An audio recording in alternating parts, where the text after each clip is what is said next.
Radio Orient présente Pluriel. Pluriel animé par Loïc Barrière. L'invité de Pluriel est Pierre-Yves Bournazel, député et conseiller de Paris. Bonsoir. Bonsoir. Emmanuel Macron a choisi un nouveau Premier ministre, Jean Castex.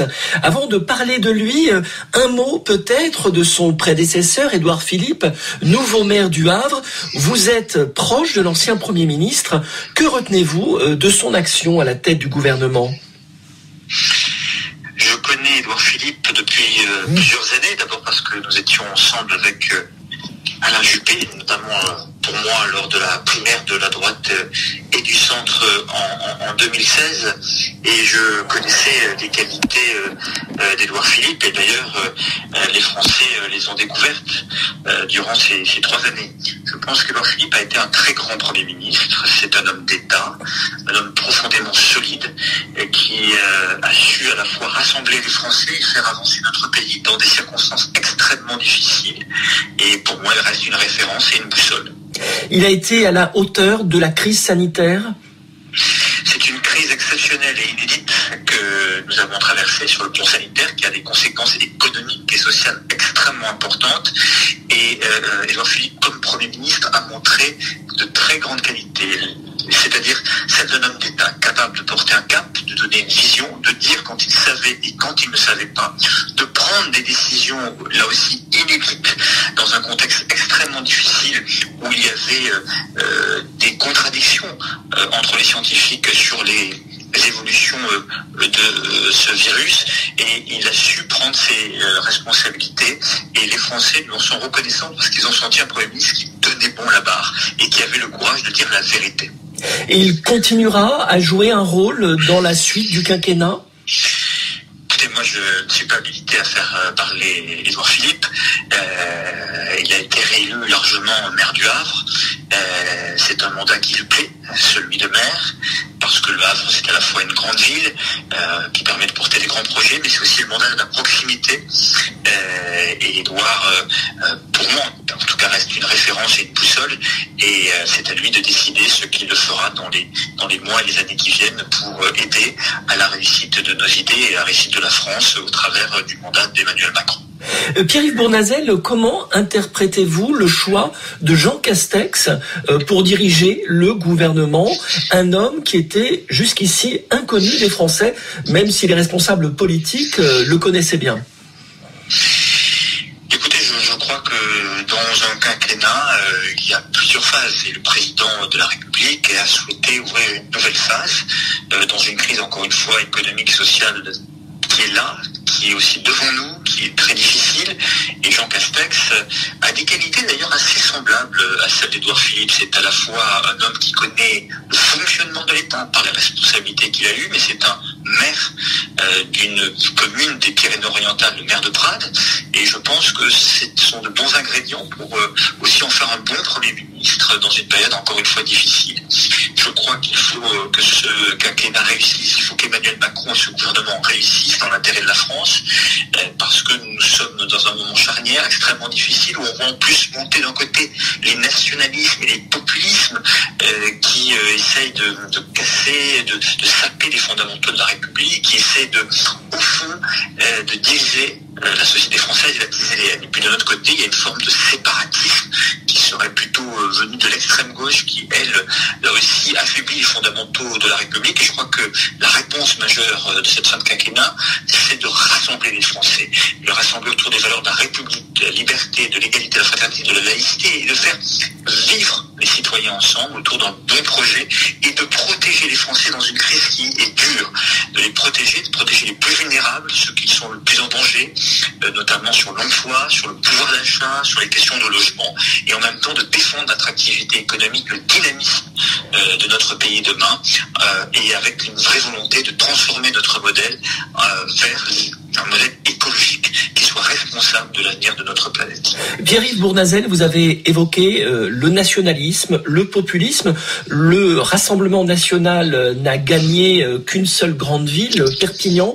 Pour autant, vous estimez que le danger de l'extrême droite existe toujours. L'extrême droite a quelque part gagné la bataille des idées. D'abord, je note que Marine Le Pen était quand même au second tour de l'élection présidentielle en 2017. Qu'à Perpignan, qui est une ville de plus de 100 000 habitants, entre les deux tours, le candidat, M. Alliot, a gagné un pourcentage assez important. Donc on voit bien qu'il y a un certain nombre de barrières, de digues qui sautent.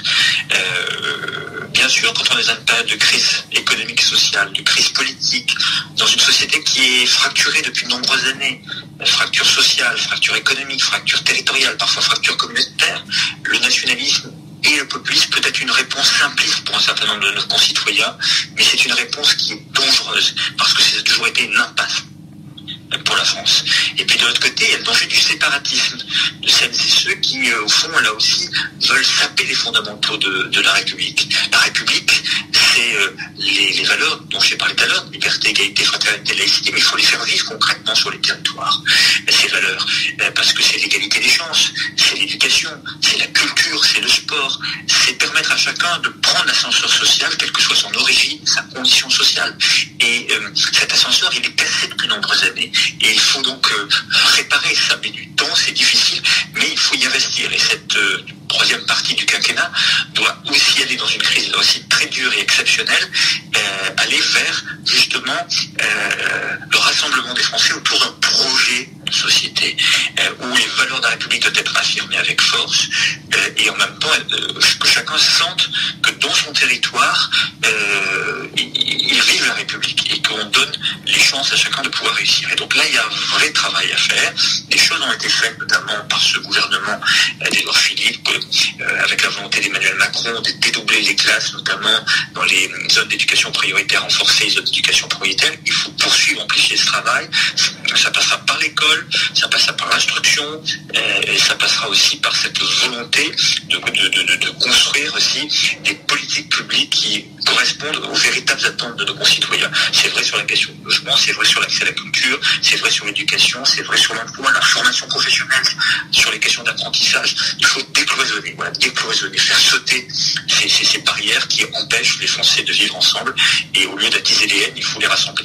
Pierre-Yves Bournazel, Jean Castex prononcera son discours de politique générale après l'intervention du président Macron le 14 juillet. Pour autant, il a esquissé ce que serait sa politique, sa priorité. C'est le plan de relance pour permettre à la France de se relever de la crise sociale et économique, conséquence de la crise sanitaire. Quelles sont les mesures les plus urgentes à prendre, selon vous, pour faire face à cette crise économique et sociale? Je crois qu'il faut réussir à la fois à protéger l'emploi, c'est-à-dire protéger le pouvoir d'achat des Français. Il faut en même temps, là où il y aura des difficultés très lourdes, protéger les Français qui subiront cette crise économique, les protéger sur la question du pouvoir d'achat, les protéger sur le maintien de leur logement.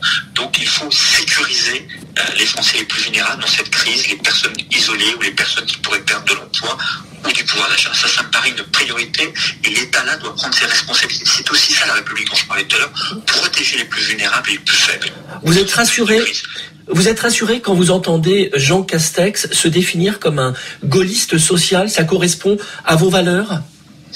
Écoutez, le gaullisme, c'est quand même ce qui rassemble aussi beaucoup de Français venus de la gauche ou de la droite, c'est-à-dire une certaine indépendance une sociale, cela veut dire une préoccupation pour permettre à chacun de se sentir bien dans son pays et bien dans la République. Et donc c'est de protéger les plus vulnérables. Ça c'est important dans une crise et je pense que ça doit participer des plans de relance. Et puis il faut aussi relancer la dynamique économique, soutenir celles et ceux qui créent, qui peuvent investir, celles et ceux qui peuvent être moteurs du commerçant, de l'artisan, de la TPE, de la PME, la plus grande entreprise, pour réinjecter du dynamisme économique tout en transformant profondément notre modèle de production et de consommation à l'heure du réchauffement climatique. Il faut qu'on investisse dans toutes les technologies vertes, dans la recherche, et de tout ce qui permet de dessiner une vraie stratégie écologique.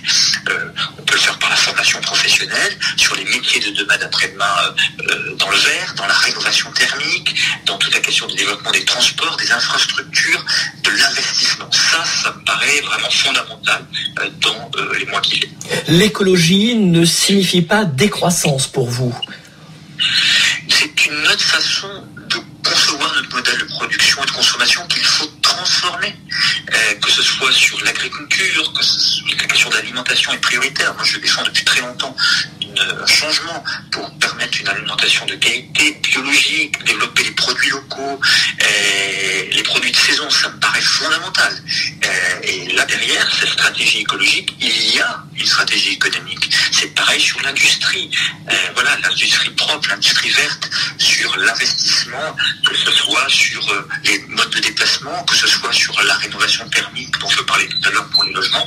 Il y a derrière de l'emploi, il y a derrière une volonté de transformer notre modèle plus écologique, plus respectueux de l'environnement, comme par exemple d'autres sujets doivent être évoqués, qui sont des sujets qui sont liés aussi à la formation professionnelle, de tous les métiers qu'on va inventer demain et qui seront des métiers qui vont permettre cette transformation écologique à tous les échelons. Alors Pierre-Yves Bournazel, vous siégez au sein de la commission culture à l'Assemblée nationale. Les artistes ont été touchés de plein fouet par la crise sanitaire. Les cinémas ont pu rouvrir. Ce matin, c'est le Louvre qui a rouvert ses portes. Pour autant, de nombreux acteurs de la culture sont inquiets. Qu'est-ce que vous préconisez pour soutenir le secteur de la culture ? La culture, comme l'a dit Emmanuel Macron et comme l'a dit également le ministre Franck Lester, c'est un secteur qui doit être protégé parce qu'on doit défendre notre modèle d'exception culturelle. Donc il faut d'abord une année blanche pour les intermittents, pour les protéger, parce que beaucoup de festivals, notamment, et pas que, ont été reportés, annulés. Donc une année blanche pour les intermittents pour leur permettre de défendre leurs droits et de pouvoir continuer à être protégés dans cette année, le temps de la reprise de leur activité.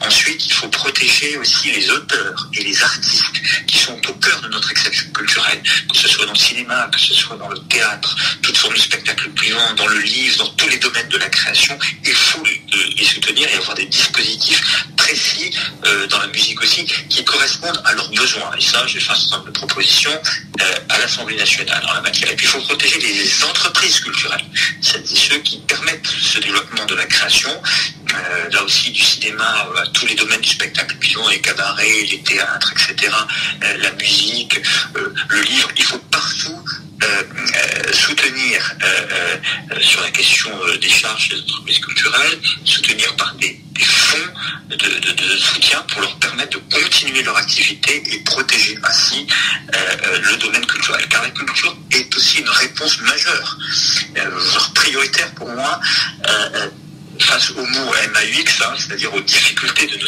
notre société. On parlait tout à l'heure du nationalisme, du séparatisme. Investir dans la culture, investir dans la connaissance, c'est investir dans la tolérance. Et donc, je crois vraiment fondamental de protéger ce secteur et de se donner tous les moyens pour y arriver, tous les moyens financiers, tous les moyens stratégiques. Ça, je le porte, j'y crois vraiment. Et là, le gouvernement a dit un certain nombre de choses. Les actes sont en train d'être construits et j'y verrai vraiment parce que je crois que c'est vraiment essentiel si l'on veut continuer à pouvoir développer notre exception culturelle et protéger notre vision de la politique culturelle. Pierre-Yves Bournazel, parlons de Paris. Vous avez été réélu conseiller de Paris. Aujourd'hui, vous êtes à nouveau dans l'opposition au sein du Conseil de Paris. Qu'attendez-vous d'Anne Hidalgo et de ses 37 nouveaux adjoints ? Écoutez, oui, je suis réélu et au fond, dans cette situation, c'est déjà, comme disent certains autour de moi, une bonne nouvelle, même si j'aurais aimé plutôt que l'on soit dans une dynamique de victoire, car je pense que Paris aurait pu construire un changement. C'est Anne Hidalgo qui est élue d'abord. Je la félicite parce que c'est la République, c'est la démocratie. Les Parisiens se sont prononcés, même si l'abstention est très élevée, doit nous interroger. Elle a été élue, c'est celles et ceux qui se déplacent qui choisissent. Et je souhaite succès à Paris parce que nous avons des défis dans les 6 ans qui viennent. Donc nous allons donner une opposition, mais une opposition constructive, une opposition, si j'ose dire, intelligente. Nous voterons lorsque nous estimerons que Mme Hidalgo mène la bonne politique et nous nous opposerons en faisant des contre-propositions lorsque nous estimons que ça ne va pas dans le bon sens. Donc je souhaite que Mme Hidalgo transforme notre notre modèle aussi de développement à l'échelle de Paris, mais aussi du Grand Paris. C'est vrai sur l'écologie, c'est vrai sur les déplacements, c'est vrai sur le logement, c'est vrai sur les questions du plan de relance aussi qu'il faut qu'il y ait à l'échelle de la métropole et de Paris, plan de relance économique, sociale pour protéger les plus vulnérables. J'ai fait un certain nombre de propositions en la matière. C'est sur un fonds de garantie de paiement des loyers pour protéger les locataires qui ne pourraient pas payer leur loyer parce qu'ils auraient perdu le pouvoir d'achat dans la crise, pour les maintenir dans leur logement, qu'il soit social ou privé, et ainsi rassurer les propriétaires parce qu'ils seront payés par ce fonds de garantie pour le paiement des loyers. Comme je propose dans la crise économique, un vrai plan de soutien au commerce de proximité, aux artisans, aux TPE, pour maintenir l'activité économique à Paris, pour protéger ce qui fait aussi l'âme de Paris, c'est-à-dire ce commerce et ces petits immeubles occupés. Je souhaite aussi que la ville de Paris s'engage dans la transformation écologique responsable, avec du dialogue, avec de la codécision, la co-construction, en mettant les citoyens au cœur des décisions. Je souhaite qu'elle mette fin aux tours qu'elle voulait construire à Bercy 40 ans. Je souhaite qu'il y ait des moratoires aussi soient faits sur l'ensemble des projets qui avaient tendance à bétonner Paris. Paris est une petite ville, il faut la protéger, il faut des espaces verts, il faut de la qualité de vie, des lieux de respiration, des espaces culturels, des espaces sportifs, pour que chacun s'y sente bien dans la ville. Et il faut qu'on change d'échelle dans notre réflexion. On ne peut plus, d'un côté, avoir des décisions parisiennes, il faut avoir des décisions à l'échelle de la métropole, pour avoir une harmonisation des politiques de déplacement comme des stratégies d'urbanisme et de logement pour qu'on soit plus efficace dans nos politiques publiques.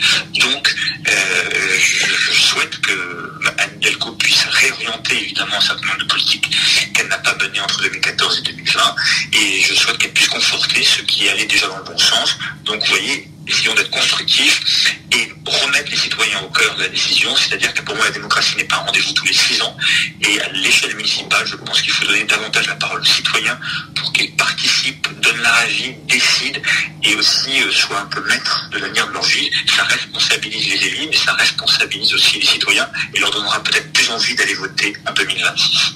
Merci Pierre-Yves Bournazel, je rappelle que vous êtes député et conseiller de Paris. Bonsoir. Bonsoir.